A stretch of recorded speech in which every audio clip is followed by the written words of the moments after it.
ഞാൻ വരുന്ന വഴിക്കൊരു ആക്സിഡന്റ് പറ്റി. എന്റെ ദൈവമേ, എന്താ പറ്റിയേ? അത് അമ്മൂമ്മ പട്ടികളായ കുറച്ച് ബോധം വേണ്ടേ. ഒരു ബോധമില്ലാത്ത പട്ടി എൻ്റെ ബൈക്കിന് കുറുകെ ചാടി. ഞാൻ എൻ്റെ അച്ഛനെ പോലെ സ്നേഹിക്കുന്ന ബൈക്കാ. എന്റെ ദൈവമേ, ബൈക്ക് ഞാനും കൂടെ തെക്ക് കൊടുക്കാണ് തിരിച്ചു വീണത്. എന്നിട്ട് എന്തെങ്കിലും പറ്റിയോ? ഇല്ല, അച്ഛൻ്റെ ഇൻഡിക്കേറ്റർ ഓടിഞ്ഞു, ബൈക്കിന്റെ ഇൻഡിക്കേറ്റർ ഓടിഞ്ഞു. വേറെ ഒന്നും പറ്റിയില്ല. മോൻ എന്തെങ്കിലും പറ്റിയോ? അതല്ലേ ഭാഗ്യം. എനിക്കൊന്നും പറ്റിയില്ല. ഒന്നോ രണ്ടോ എല്ലാം ഒടിഞ്ഞിട്ടുണ്ടോ എന്നൊരു സംശയമുണ്ട്. വേറെ ഒന്നും പറ്റിയില്ല. എക്സ്റേ എടുത്ത് നോക്കണം. അമ്മേ, മനുഷ്യന്റെ അണ്ടകളാകും വരെ വേദനിക്കുന്നു. എന്നിട്ടെന്താ ആശുപത്രി പോവാഞ്ഞേ? അതല്ലേ രസം. ആശുപത്രി പോവാൻ തുടങ്ങിയപ്പോഴാണ് ഞാൻ മനസ്സിലാക്കിയത് ഞാനിന്ന് പേഴ്സ് എടുത്തില്ലെന്ന്. എൻ്റെ ഒരു കാര്യം. അമ്മൂമ്മ കാശ് വല്ല ഇരിപ്പുണ്ടാ? കാശ് കുറച്ച് മതി. എത്രയാ വേണ്ടേ? ഒരു ആശുപത്രി ചെലവിനൊരു 5000 രൂപ മതിയാവും. വീട്ടിലെത്തിയ ഉടനെ ഞാൻ കൊടുത്തയച്ചേക്കാം. അത്രയും ഉണ്ടോന്ന് അറിയില്ല, നോക്കട്ടെ. എന്നാ ഇടിച്ചിട്ടതൊരു പട്ടിയായി പോയി. അല്ലെങ്കിൽ കുത്തിരി പിടിച്ചാൽ നഷ്ടപരിഹാരം വാങ്ങിയതാ. അയ്യോ, എന്തൊരു വേദന. ഞാൻ എത്ര ഉണ്ടെന്ന് നോക്കട്ടെ മോനെ. ആ, പിന്നെ അമ്മൂമ്മ ഈ കാര്യം അച്ഛനോടും ഷീജോടും പറയണ്ട. അവര് വിഷമിക്കും. അതാ.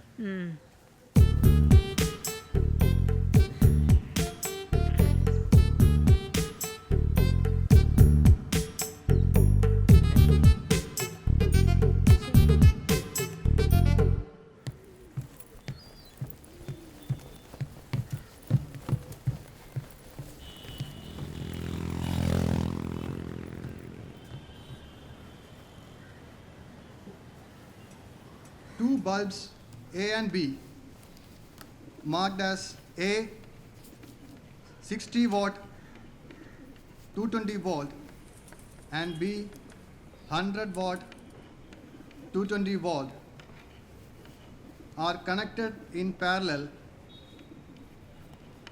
to a 220 volt source. Which of these will glow brighter?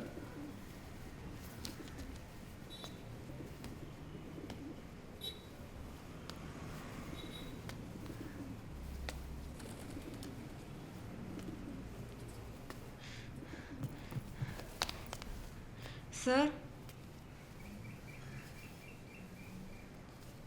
Sir? Class കിടക്കുന്ന ഇവിടെയാണ്, പുറകിലല്ല. എന്തുവാ? ബസ് താമസിച്ചു.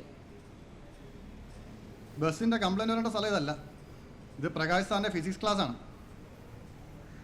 സർ, സത്യമായിട്ടും താമസിച്ചു സർ. താനൊന്നും പഠിക്കാനല്ല വരുന്നത്. അതുകൊണ്ട് താൻ ക്ലാസ്സിൽ കയറുകയും വേണ്ട. പോവാൻ നോക്ക്. Sir please sir. എന്ത് പ്ലീസ്? തനിക്കൊക്കെ തോന്നുമ്പോൾ കയറാൻ ഇത് തന്റെ തന്ത പറഞ്ഞ ക്ലാസ്സൊന്നുമല്ല. താനെന്ന് ക്ലാസ്സിൽ കയറണ്ട. തന്നെ പഠിപ്പിക്കാൻ എനിക്ക് സൗകര്യമില്ല. സർ, താൻ ഇനി ഇവിടെ നിന്നാ തന്നെ ഞാൻ തല്ലി ഇറക്കും. പോ പോവാൻ.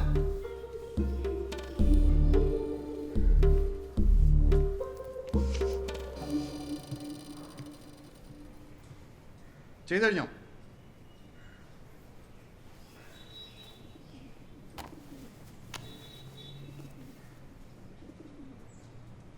എഴുന്നേറ്റ്. താനെന്താ കഴിഞ്ഞ ദിവസം ടെസ്റ്റ് എഴുതാൻ വരാത്തെ? സുഖമില്ലായിരുന്നു സർ. സുഖമില്ലായിരുന്നു. ടെസ്റ്റ് പേപ്പറിന്റെ അന്ന് തന്നെ അതെനിക്ക് വയ്യണ്ടായി ഇല്ലേ? തനിക്കെന്താ ചെവി കേൾക്കത്തില്ലേ? വെള്ളിയാഴ്ച വൈകുന്നേരം 4 മണിക്ക്, കൃത്യം 4 മണിക്ക് വന്ന് എഴുതിയിട്ട് പോക്കണം. അതല്ലാന്നുണ്ടെങ്കിൽ പിന്നെ തിങ്കളാഴ്ച ഇങ്ങോട്ട് വരണ്ട. മനസ്സിലായോ? ആ ഇരി.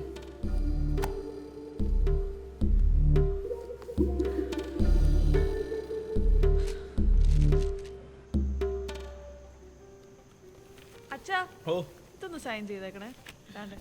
നേർന്നട മോനെ. അമ്മ ഒന്ന് അനങ്ങായിരുന്നേ. ഈ പാട്ടാ എപ്പോഴും ഇതൊക്കെ തന്നെ. അത് മാറ്റിയോ? ആ, മോഹൻലാൽ ഉള്ളപ്പോഴാ. നിനക്ക് നല്ല മാർക്കൊക്കെ ഉണ്ട്. ആ, പക്ഷെ നീ ഉണ്ണാതെ ഉറങ്ങാതെയും കുത്തിയിരുന്ന് പഠിച്ച് അസുഖം വരുത്തി വെക്കരുത് കേട്ടാ. ഞാൻ ആവശ്യത്തിന് ഉണ്ണുന്ന ഉറങ്ങുന്നൊക്കെ ഉണ്ട്. അച്ഛന് വെറുതെ തോന്നിയ. അച്ഛന് തോന്നി. പരീക്ഷ ഒന്ന് കഴിഞ്ഞോട്ടെ. ഞാനും മോളും കൂടെ ഗിരിജയുടെ വീട്ടിൽ പോകാൻ പ്ലാൻ ചെയ്തിരിക്കുക. അവിടെ പോയി സുഖമായിട്ട് ആഹാരമൊക്കെ കഴിച്ച് നല്ല ഉറക്കമൊക്കെ ഉറങ്ങി ക്ഷീണമൊക്കെ മാറിയിട്ടേ ഞങ്ങൾ രണ്ടുപേരും ഇങ്ങോട്ട് വരുന്നുള്ളൂ. കറക്റ്റ്. അപ്പൊ എല്ലാം തീരുമാനിച്ചുറപ്പിച്ച് വെച്ചിരിക്കുകയാണ്. അങ്ങനെ തീരുമാനിച്ചിട്ടൊന്നുമില്ല. ട്രെയിനിൽ പോകണോ ഫ്ലൈറ്റിൽ പോകണോ എന്ന് ഇതുവരെ ഉറപ്പിച്ചിട്ടില്ല. മിക്കവാറും ഫ്ലൈറ്റിലായിരിക്കും. ഇല്ല അമ്മമ്മ? ഫ്ലൈറ്റിൽ മതിയടി മോളെ. യെസ്.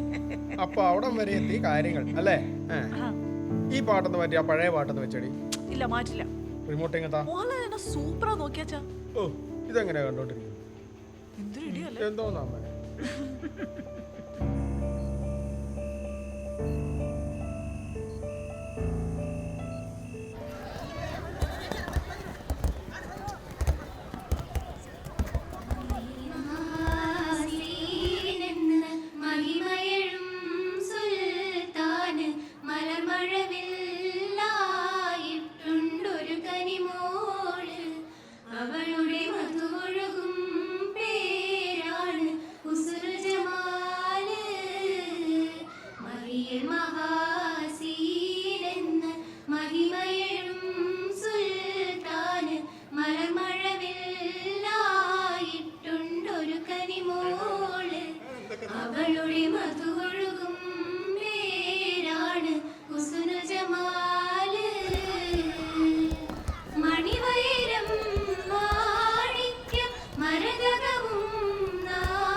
വിനോദ് വരാൻ വൈകുന്നാ പറഞ്ഞേ. നമുക്കങ്ങ് കഴിച്ചു തുടങ്ങാം.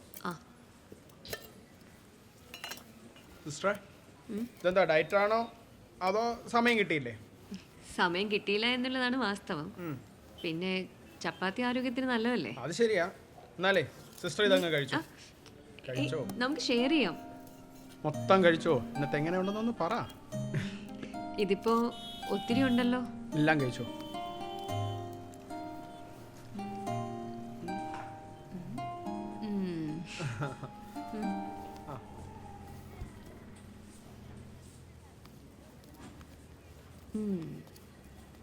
ആ നിങ്ങൾ കഴിച്ചു തുടങ്ങിയ? വാടാ ഞങ്ങളിപ്പോ തുടങ്ങിയോളൂ. ഇരിക്കും.